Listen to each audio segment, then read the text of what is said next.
Welcome back to another episode of Profitless on Purpose, the podcast focused on everything nonprofits from an accountant's perspective, and not just one accountant. I'm AJ Wheeler, one of your hosts, and with me this week I have Mark Palardy. Hey everyone. And Tammy Hess. Hello. Got a great show for you this week. We have mission and vision statements, why they matter and why you should care. We have the United Way changing their way again.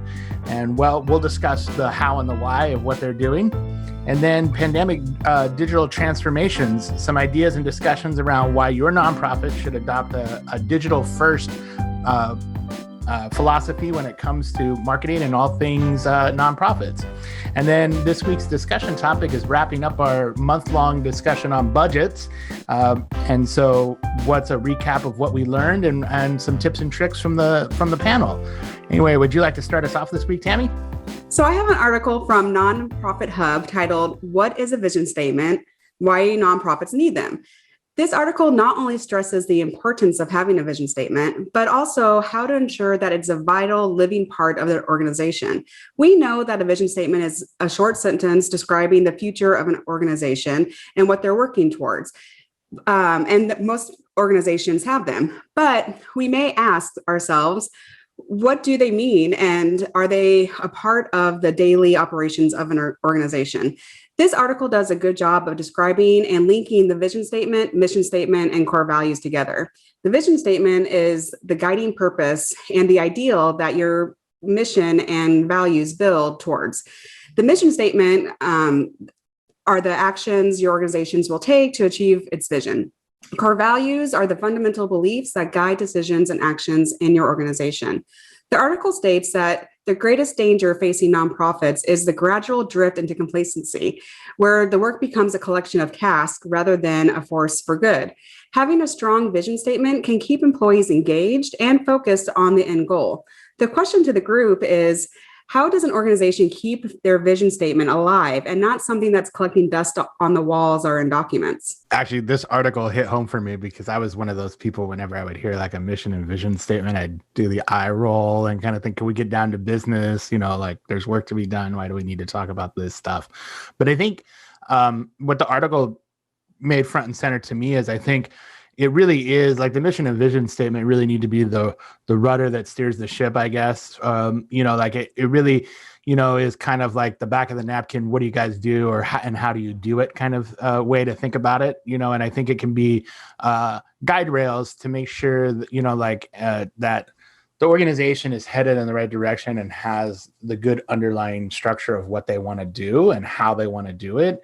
And it can be very difficult to put that into like a paragraph or a few sentences for either the mission vision or the vision or the statement. But I think to make sure to Tammy's question though, to make sure that this isn't just something you do at the beginning of when the organization is created and then it sits on a plaque somewhere on a wall or is written, like in your yearly, statement that goes out to everybody, this is our mission and vision. I think revisiting that on maybe a yearly or every other year basis to make sure that it still encapsulates what the organization wants to do and how they want to do it is vital. Because if it does just become this relic of the past that nobody's connected to, everybody will do the eye roll and not really understand where it's coming from. So to that note, I think it's good to rethink the mission and vision statements, on an ongoing basis. And how often you do that, I think really depends on your organization and how much it's changed since the last time you looked at it. Even if it hasn't changed, has the external circumstances around your organization changed where you need to change with the times, and be more inclusive or have a vision statement that reflects the new direction that your organization is going. So I think, all those things are good to think about. And, I personally worked with a museum that actually rebranded themselves and they went probably through 10 iterations of different mission and vision statements in like a 5-year span. So it can be, an ever evolving and ever changing kind of moving target, but I think at least addressing it every other year or every year even, and looking at it and seeing if it needs to be updated is vital to an organization to keep that rudder in place. Yeah, I think a vision statement, I like a good vision statement, right? Because it gives you enough room to breathe, right? It's not something like, this is what we're going to accomplish in the next year. It's something like very future focused, very aspirational, and something that you can work toward. I like the one in the article, although not a nonprofit, but Tesla to accelerate the world's transition to sustainable energy. It's pithy. It has the word accelerate in there, which is kind of a wink and a nod at what they're doing. But it also is working toward a future goal of sustainable energy, which, are we going to get there tomorrow? Probably not. But working toward that is what the vision is. So I think at an organization, at a nonprofit organization, I think Tammy's question is a great one. And AJ had some great ideas, because you want to kind of have it be in such a way that people live it and embody it, without it becoming this heavy thing of like, okay, well, we see it once a year on the financials and we're just doing our tasks. And, the way I've seen it in a couple organizations that I really like is that as a board or a group of people are deciding whether to take on a new project, they'll ask, so does this meet our vision? Does this meet our mission? Right? As opposed to, let's take on this project and let's rework the mission and vision to fit into that hole, and that's not really the way a nonprofit is designed to function. You're supposed to have your mission, I guess it's a combination of both. You're supposed to be moving toward what your ultimate goals are, and not get bogged down and try to pigeonhole this specific grant you want into something that's totally unrelated to what your mission of the organization is. So I think it's really important to keep it in mind, and yes, to reassess if your ultimate goals change and if the organization is moving in a new direction, but it should have enough room to breathe. I want to second that. I think the breathing room is great, and having it be broad so it gives you the sense of where you could go in the future, and also have it be engaging and something that's easily for people to remember. Because I think that could be a challenge too. If you have a vision statement that's too long and you do a poll of your team or the employees or even people who are associated with the organization and they can't remember it, that could be a challenge too, because it's, what are you really working towards? And everyone should be able to cite that. They may not get it word for word, but they could get the overall meaning of what that vision is, and that they are rallying behind it and are able to speak to it if ever asked. And so I've seen in organizations where they do kind of on a regular basis check in with employees and say, can you remind me of, what the vision statement is, and see if they're able to say what it is, and if they have the belief and the passion behind it, because there's nothing worse than having it on the walls that people walk by every single day and never look at and never remember. And then they're kind of forgetting, like, what is the vision for the organization that they're participating in, and how can they get excited by it? And they can get excited by it if they know what it is, A, and then B, if it's something that's really inspiring and broad enough for what the future world could look like for that organization. Awesome. I think mission and vision is Mark's got our next article. Thanks, AJ. Yeah, this article is called United Way Plans a Rebuilding Year in 2022 Following Recovery Year of 2021. This is from Nonprofit Sector News. So the United Way has been around a long time, since 1887, and they've had a certain way of doing things and a larger global vision of helping with healthcare and other issues. And during the pandemic year, everything kind of shifted and changed for them. They want to continue moving, but in a more focused way, to expand access to affordable healthcare and ensuring that affordable healthcare is accessible, affordable, and adequate. So rather than just take on this large mission, they're narrowly focusing based on the pandemic to start advocating and getting programs funded and in place that they feel are going to help with the accessibility of healthcare throughout the United States. So they already in 2020 and 2021 have been advocating and lobbying on behalf of the PPP loans and the PPP funds to include the nonprofit sector. And they've also been working behind the scenes to lobby the government to essentially pass laws that are going to help the nonprofit and healthcare sectors.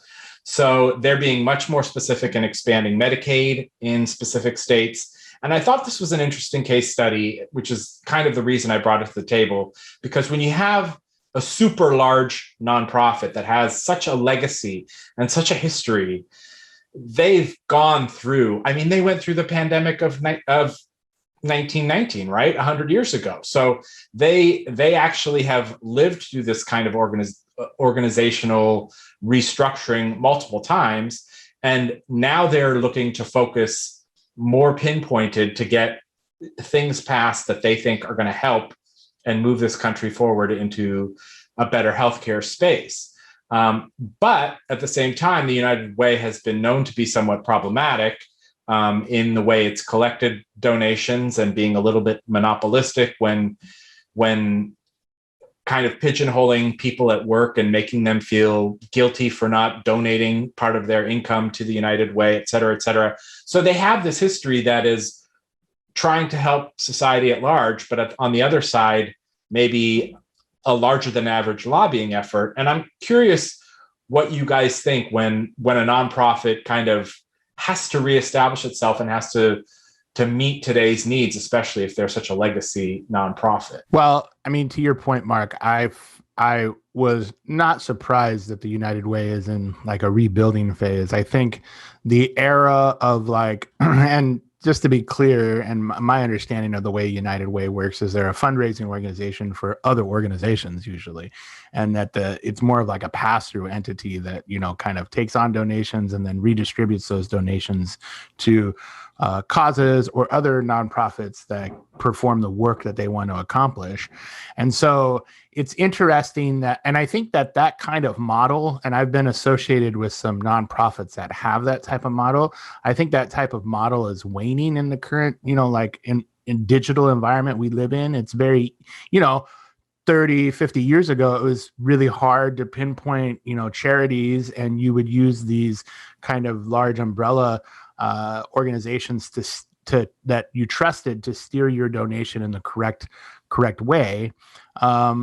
But I think now, I mean, it's very easy to do a Google search and directly donate to, you know, whatever the United Way is supporting, whether that be healthcare reform, lobbying efforts to expand Medicaid, to, you know, like the PPP loan stuff that they do. I mean, there's probably 1,000 different organizations that all work in those areas directly and are not like kind of adjacent to it, you know, providing that. So it's not unsurprising.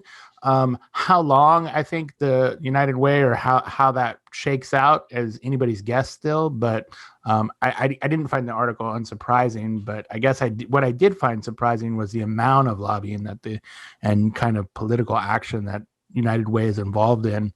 And no judgment on that. It was just surprising because that is usually something that nonprofits shy away from or are excluded from. So it's an interesting twist, and I guess stay tuned to see what happens. But yeah. Yeah, I think what it really brings up to me is that the need to reassess and really evaluate what it is that you are doing as an organization, what's going on in the world around you and how you can assist and help. And that may change. And especially, you know, especially in terms of what we just faced in this last year, I think all of us, whether it's donors or donees or organizations and individuals, are really reassessing how we want to help the world and how do we want to help our fellow citizens. And so I think every large organization has to also do that reassessing. I do think they also have to review back to their history and what that could be as well, in terms of what kind of flavor that might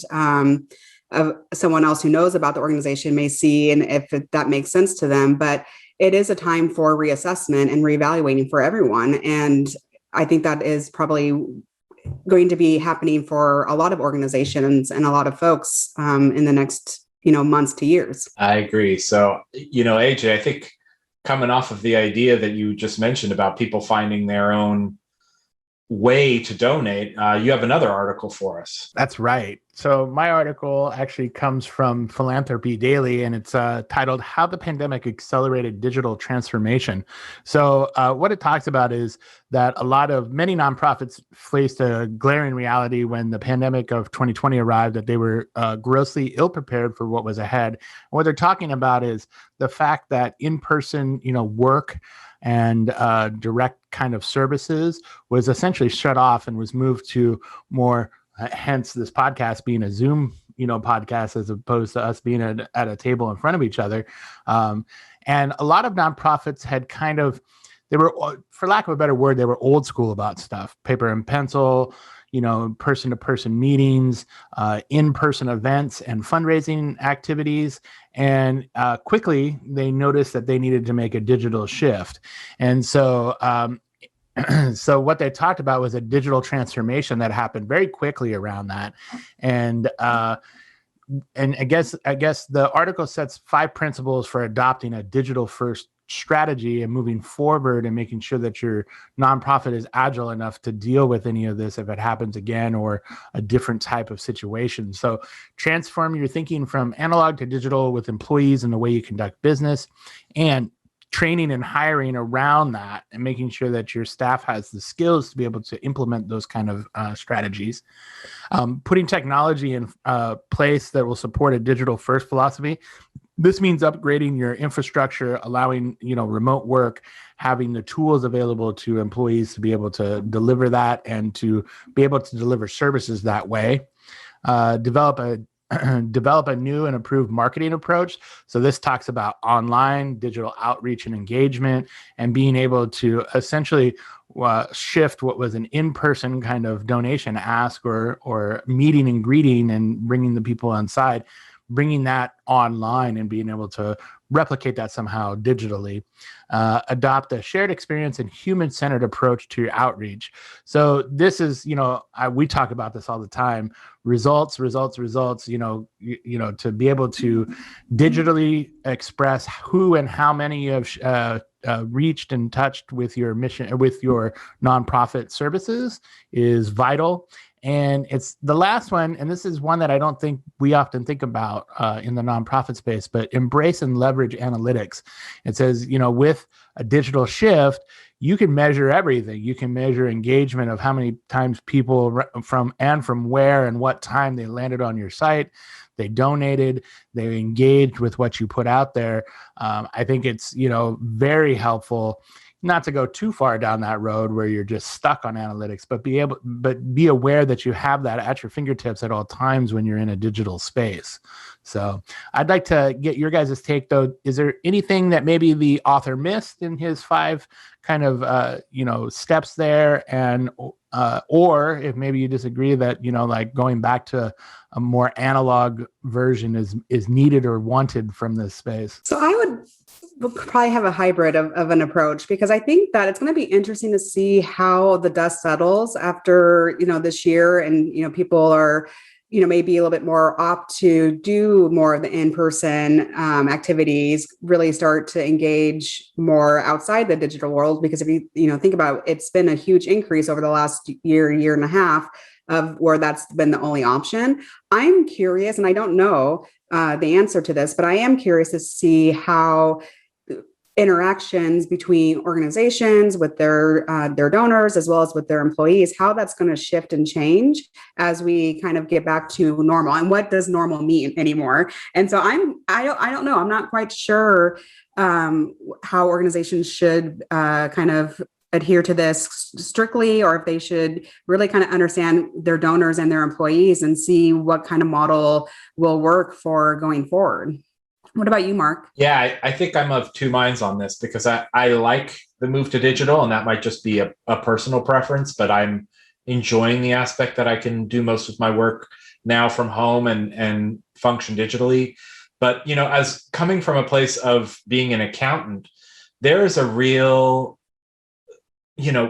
shift, like a Titanic trying to turn kind of a shift when you have your old school accountants who are still very reliant on paper versus newer, maybe younger accountants who are much more inclined towards a digital strategy. And I think as we transition over from people retiring and moving away from the accounting field to the next generation, a lot of my work is going to become much more digital, but yet there is still that human interaction that needs to be taken into account, right?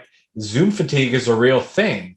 And, digital strategies are great But, we also need to still have human interaction. And, the thing I don't really want to bring up, but is very possible, we could have some other catastrophic event that keeps us from being in person.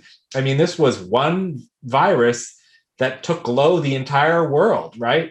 There are others out there. There are other things that could happen. And having a more conscious strategy to be more flexible, to be able to meet in person, but yet be able to still function digitally, and to basically put processes in place where we can move some of the stuff that used to be paper into digital, that seems to be the way to go. Because, I mean, computers aren't going away, right? So either if you're in an office or you're working remotely, you can still take these digital strategies that you've established during the pandemic and continue them in person. You just might have fewer Zoom meetings. So I think. Well, I was going to say the flexibility statement that you just made is key, because I know that there's some organizations that I've been working with, or know people who are working with, that are switching and saying, okay, as soon as XYZ, everyone has to go back to the office full time. And then there's some that say it doesn't matter, everyone's going to be remote, we're going to take advantage of this new way of working. And I think the all or nothing is causing people to take pause and say, well, maybe I don't want to be part of that organization. If you're going to force me to be at work every day, I don't have the flexibility any longer, in case, they've grown to like the flexibility or the digitalness of the way they've been operating. So you have to be flexible, because if you do the all or nothing, you might find yourself having people wanting to not come back into the organization. Or if it's on the other side saying it's all going to be digital, all going to be remote, all those things, that they may see that's not what they want. They want to have some interaction. So again, I think we talked about this in previous podcasts, but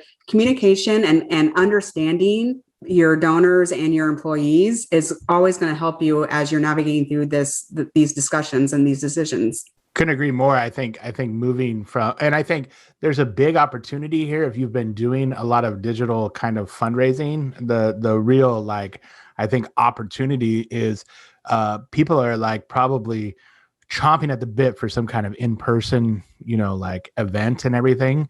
So as we come out of this and things start to open up, I think there's like Mark and Tammy both said, marrying the digital with the in-person. I think there's a real opportunity for organizations that really embrace that, to be able to really double down and almost double time what they were doing before the pandemic, and to be able to weave that into their strategy, either through marketing, through donations, or even the accounting role, I think is vital. So, yeah. And I think the next couple of years are going to be super interesting to see what happens with things like office space or other things that we take for granted that have to be in person, that we might have shifted. You might have employees that are, sharing a space at an office, sharing a desk because they only go in one day a week. But, there are so many different ways to do this now, and companies have seen they can function. Those who couldn't function might have gone away, right? And those who could function are still here, and they've seen that it's a possibility. So I think a lot of people are rethinking their strategies, nonprofit and for-profit, and it's going to be a real shift in the arena. And I also think that from a granting point of view, we're going to see an increase in grants that allow nonprofits to exercise these technological aspects of their organizations. Yeah, I couldn't have said it better, Mark. Hey, do you have our topic for this week, Mark?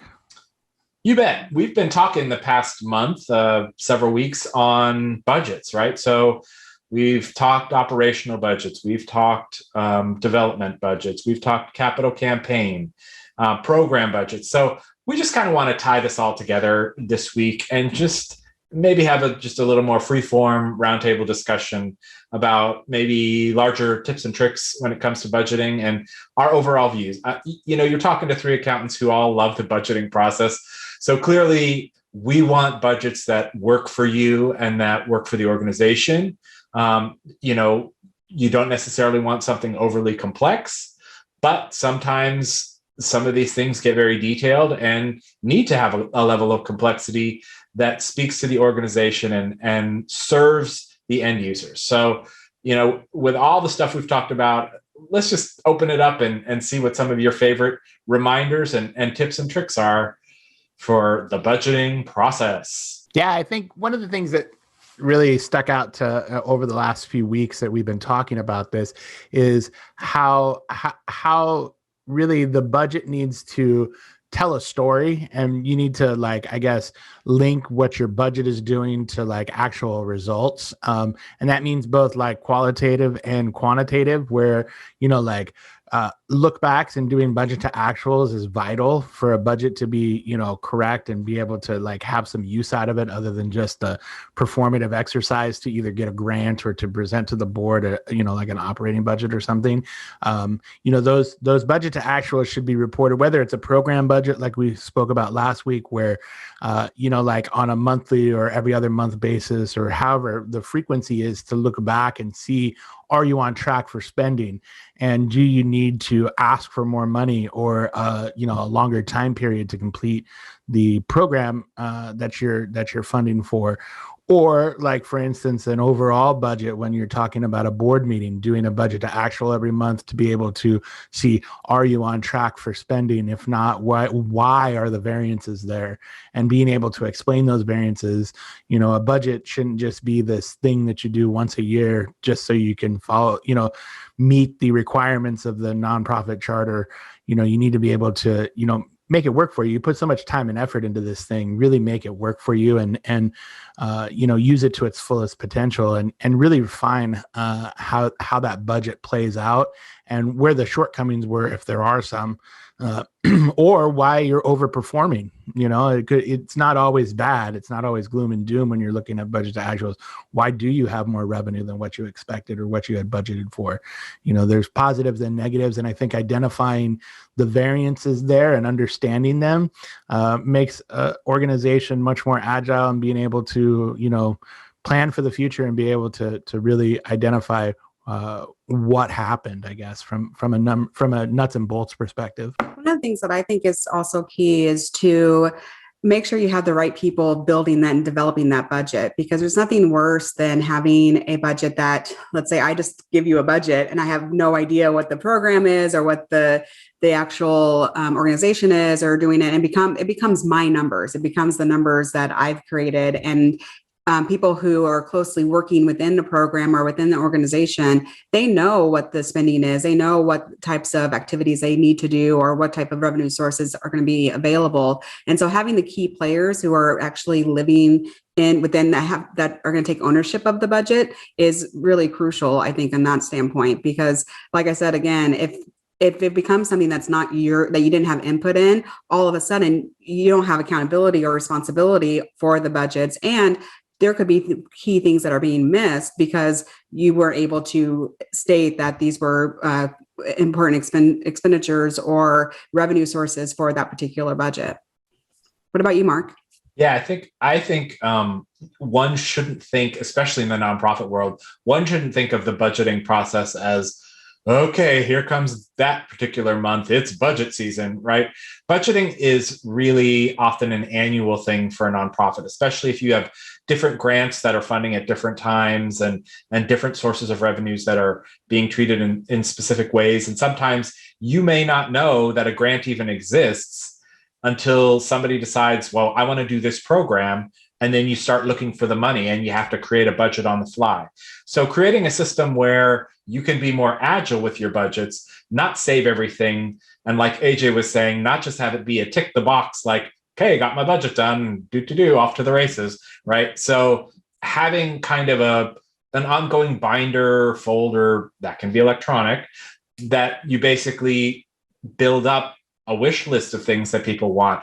Thinking of the capital budget, these might be items that are 5 years out, but you still want to kind of be thinking and building the budget. And like Tammy was saying, bring in the people who are stakeholders and who are going to be boots on the ground to implement some of these things, to get real-time costs, to get ideas, because budgeting is not just a 1 month or a seasonal process. It's an annual thing that needs to be worked on, thought about.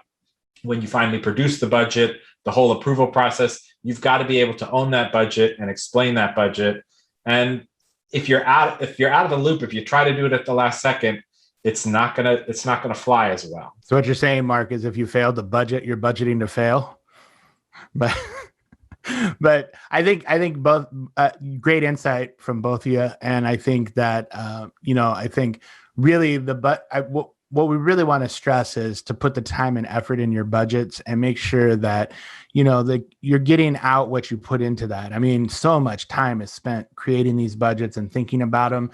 And like Mark said, if you have something that the goal you're working for, budgeting for that is, it's a instead of just a pie in the sky idea, you can see the light at the end of the tunnel and you're getting closer to that goal through the budget. And I think, whether it not just be this exercise of compliance, but it's actually a living tool and a thing that you can look back on and be proud of and use as a real motivator in a program sense, or as a mark that you did a good job, or a refinement tool on where your shortcomings were.